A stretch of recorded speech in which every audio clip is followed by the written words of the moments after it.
Ada seorang yang ambisius dan ingin mencapai tingkat-tingkat tertentu. Apakah ini bertentangan dengan kecukupan yang telah kita bicarakan? Sebuah pertanyaan praktis. Apakah perbedaan antara ambisi dan kecukupan? Kami ingin membedakan keduanya. Kecukupan adalah kepuasan batiniah yang lengkap dalam keadaan saya yang bagaimanapun. Dan ini bukan hanya mengenai hal material, tetapi mengenai segala sesuatu. Rasul Paulus telah berkata dalam Filipi pasal 4, "Aku telah belajar mencukupkan diri dalam segala keadaan." Dan ini mencakup kemampuan-kemampuannya. Ambisi adalah hal lain. Kecukupan adalah berkat dan hal yang besar. Biasanya, ambisi disebutkan secara negatif dalam Alkitab. Biasanya itu berarti bahwa orang tersebut ingin mencapai sesuatu yang tidak selaras dengan kehendak Tuhan. Tetapi penting bagi orang itu untuk memiliki aspirasi untuk yang lebih baik dalam aspek-aspek spiritual. Jadi bisa dikatakan ambisi spiritual dan ini adalah hal yang sangat diinginkan.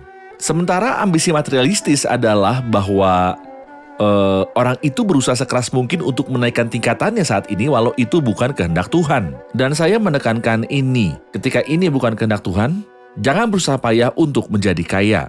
Tetapi mereka ingin kaya terjatuh ke dalam pencobaan, ke dalam jerat. Dan sebenarnya ini menyebabkan banyak masalah. Saya akan kembali ke pertanyaan Marian dan berbicara tentang kehidupan nyata.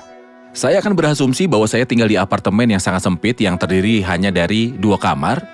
Dan Tuhan telah memberi saya 4 anak. Dan ketika masih bayi, keadaan hidup dan status sosial tempat itu menjadi sangat-sangat buruk. Dan orang-orang yang sangat jahat sekarang ada di lingkungan itu. Jadi saya merencanakan untuk pindah ke sebuah apartemen yang lebih luas di tempat yang lebih baik agar dapat menjaga anak-anak saya, istri saya ketika mereka akan menggunakan transportasi umum.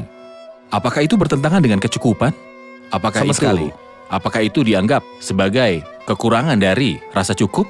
Ini suatu kebutuhan sederayat. Apa yang telah Anda jelaskan adalah sebuah kebutuhan. Apapun yang terkait dengan kebutuhan tidak pernah bisa menjadi hal negatif atau ambisi yang ditolak atau sesuatu seperti itu. Kebutuhan tidak bertentangan sama sekali dengan kecukupan. Baik, saya pikir jika seseorang memiliki penghasilan dan rekening bank lebih dari 100.000 pound dan ia terus menghitungnya dan membaca laporan bank serta meninjau bunganya dan dia berharap sampai totalnya menjadi 3 juta rupiah dan dia akan terus bekerja sampai menjadi 5 juta dan jika ia bertanya pada dirinya sendiri tentang alasan melakukan ini dan ia tidak dapat menemukan jawabannya, maka ia bermasalah. Namun jika Tuhan memberi saya penghasilan yang baik dan saya melakukan bagian saya mengenai orang-orang kudus dan ibadah dan pekerjaan Tuhan, dan Tuhan telah memberi saya kesempatan untuk pindah ke tempat yang lebih baik dan untuk meningkatkan status saya dan keluarga, saya pikir ini tidak masalah. Yang penting hal ini bukanlah hal terpenting di dalam kehidupan saya. Terkadang kita bertemu dengan orang-orang yang kekurangan dan orang-orang yang percaya yang tidak mau bekerja dan seringkali mereka menunggu untuk diberikan persembahan dari saudara-saudara seiman dan tidak mau berupaya apapun dan mereka juga tidak mau bekerja. Bagaimana kita menghadapi orang-orang yang seperti ini? Ini adalah saudara seiman yang adalah orang percaya.